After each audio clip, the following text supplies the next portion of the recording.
मैं माननीय गृह मंत्री जी से कहना चाहता हूं, नेहरूवादी मत बनिए, अडवाणीवादी बनिए। आज भारतीय जनता पार्टी ने एक मैसेज दिया है कि हम सुप्रीम कोर्ट को भी चैलेंज करते हैं, सुप्रीम कोर्ट के फैसले को भी नहीं मांगते, आपको जो ऑर्डर जारी करना है करो। इन लोगों ने तो कमाल ही कर दिया, आज बिना संवैधानिक संशोधन लाए संविधान को बदल दिया, मात्र एक एक्ट ऑफ पार्लियामेंट से, जो आज तक शायद भारत के इतिहास में कभी नहीं हुआ। क्या लोग जानते हैं उपराज्यपाल कहां रहता है? उपराज्यपाल कौन सी विधानसभा से चुनाव लड़ा? उपराज्यपाल ने कौन सा चुनाव जीता?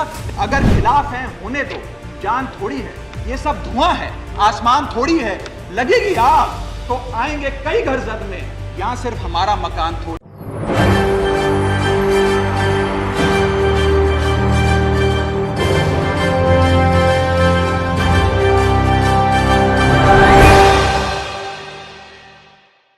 नमस्कार, SPN आई न्यूज़ देख रहे हैं आप। आपके साथ मैं हूं मानसी जायसवाल।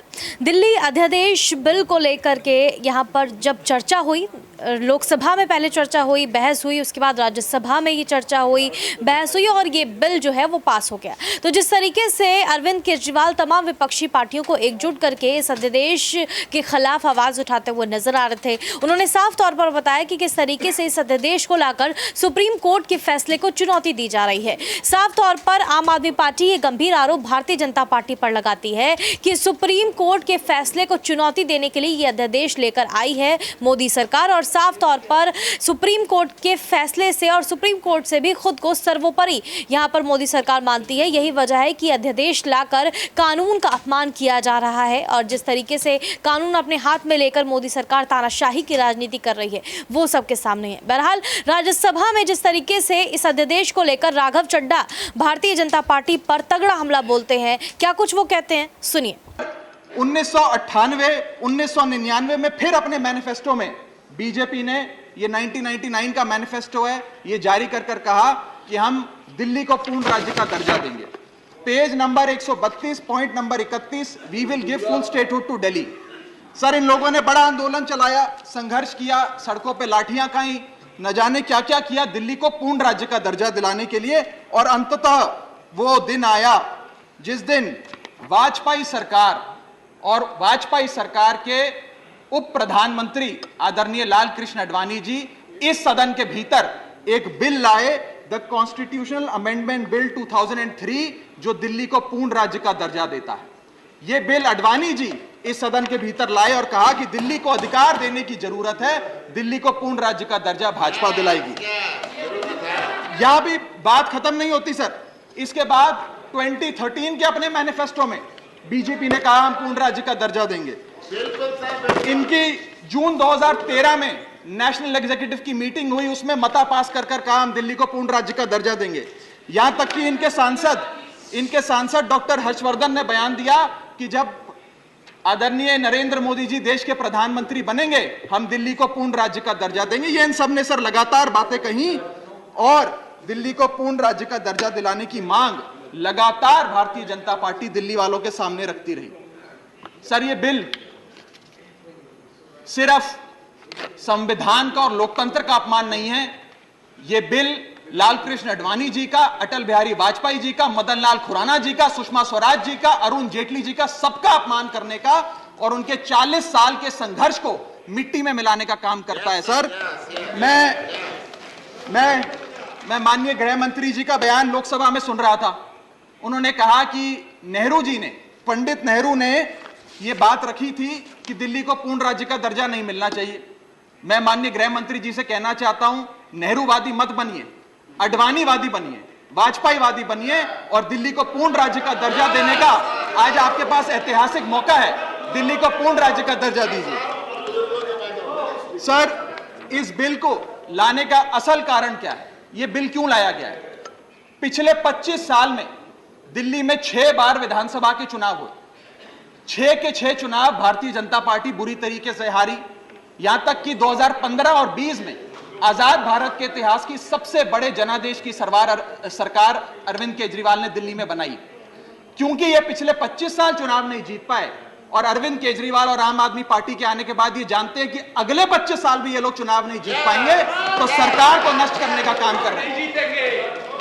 ना रहेगी सरकार और ना रहेगा चुनावों का महत्व, ना रहेगा बांस, ना बजेगी बांसुरी। लेकिन मैं आज इस मंच से भाजपा से अनुरोध करूंगा कि कम से कम लाल कृष्ण आडवाणी जी को न्याय दीजिए, कम से कम उनकी इच्छा पूरी करिए, दिल्ली को पूर्ण राज्य का दर्जा दीजिए। सर, मेरा दूसरा भाग कि कैसे यह बिल एक संवैधानिक पाप है। सर, पहली चीज, ये abuse of ordinance making powers है, आर्टिकल 123 जो संविधान का देता है।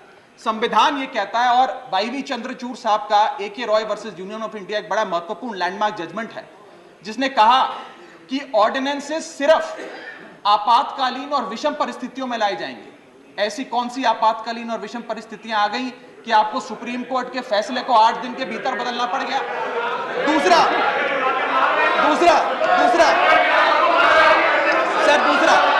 सर देखिए सर दूसरा सुप्रीम कोर्ट की दूसरा बिंदु, यह सुप्रीम कोर्ट का अपमान है।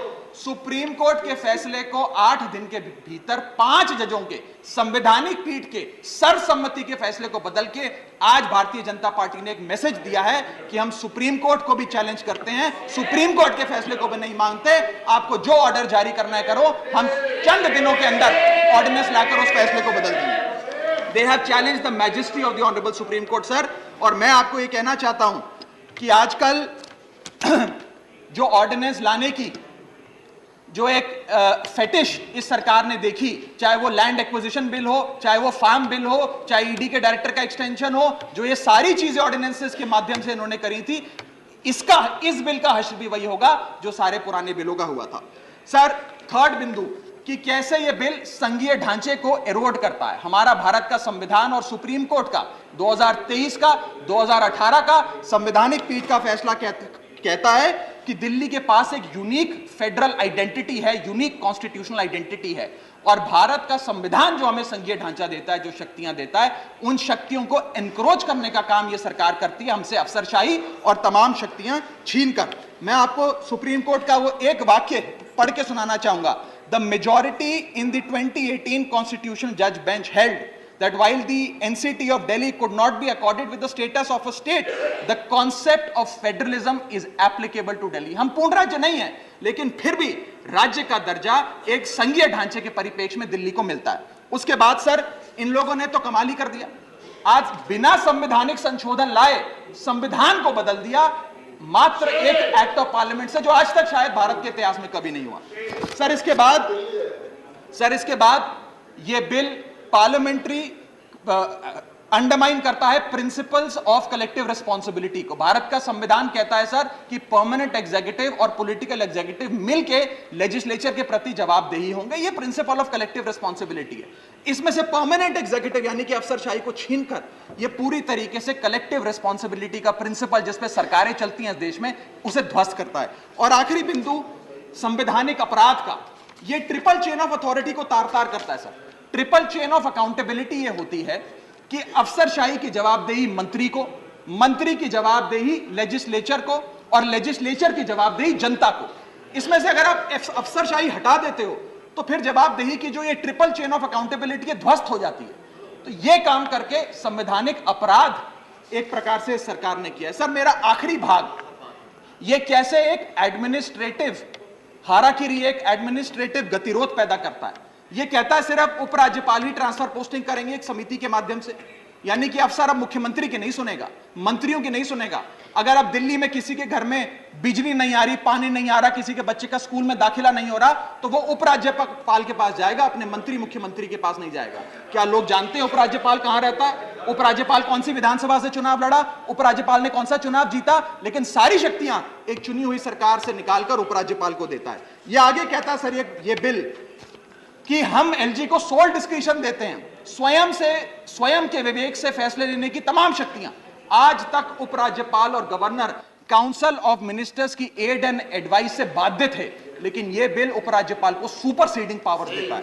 आगे सर, यह बिल जितने भी ब्यूरोक्रेट्स हैं उन्हें एक जुडिशियल अथॉरिटी बना देता है। यह कहता है अफसरशाही तय करेगी कि मंत्री का फैसला सही है कि मंत्री का फैसला गलत है, और अगर अफसर को मंत्री का कोई फैसला पसंद नहीं आया तो अफसर मंत्री का फैसला लागू करने से मना कर सकते हैं। और सर, यह बिल अथॉरिटी, कमीशंस और कॉरपोरेशंस बनाने की, तमाम गठन करने की, नियुक्ति करने की शक्तियां सारी की सारी केंद्र सरकार को दे देता है, यानी कि सरकार की चाबी एक प्रकार से केंद्र सरकार को हाथ में पकड़ा देता है।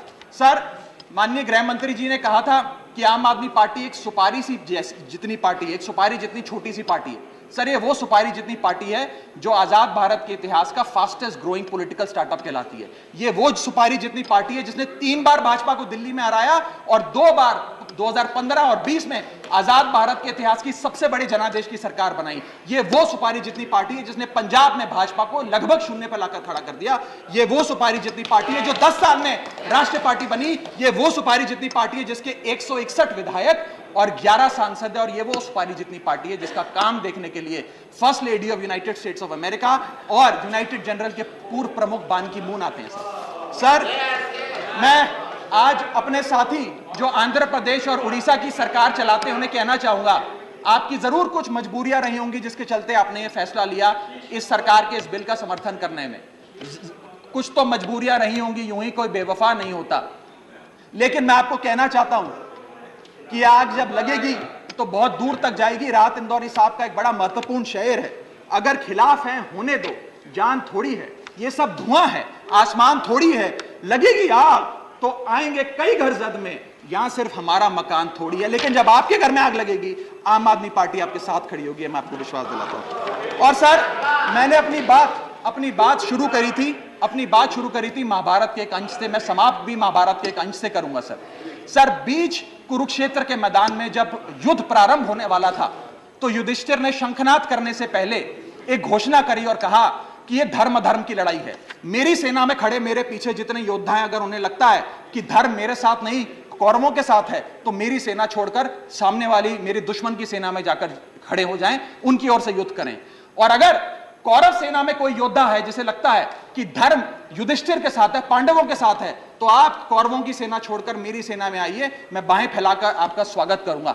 उस समय कौरवों का एक भाई युयुत्सु कौरव सेना छोड़कर पांडवों की ओर आया और पांडवों की ओर से युद्ध लड़ा। मैं उसी बात का जिक्र करते हुए आज इस सदन में बैठे तमाम सांसदों को कहना चाहता हूं, राज्यसभा काउंसिल ऑफ स्टेट्स है, हम लोग काउंसिल ऑफ स्टेट्स है, जहां ज्यादा जिम्मेदारी बनती है राज्यों के हकों की, अधिकारों की रक्षा करने की।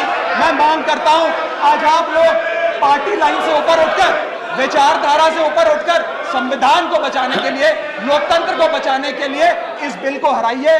आज ये इतना असंवैधानिक और गैर कानूनी बिल अगर ये सफल हो गया तो हो सकता है आज के बाद आने वाले समय में ये लोग देश में चुनाव ही ना कराएं, चुनावी प्रक्रिया को खत्म कर दें। तो सुना आपने किस तरीके से राघव चड्ढा यहाँ पर बड़ा हमला बोलते हुए नजर आए भारतीय जनता पार्टी पर। उन्होंने साफ तौर पर कहा कि जिस तरीके की तानाशाही की राजनीति बीजेपी करती हुई नजर आ रही है, ये समय दूर नहीं होगा कि जब आने वाले समय में चुनाव भी नहीं होंगे और बिना चुनाव हुए ही मोदी सरकार जो है सत्ता में आ जाएगी। बहरहाल, आप इस मुद्दे पर क्या सोचते हैं हमें कमेंट करके जरूर बताएं। देश और दुनिया की तमाम बड़ी खबरों के लिए देखते रहिए SPN9 न्यूज़।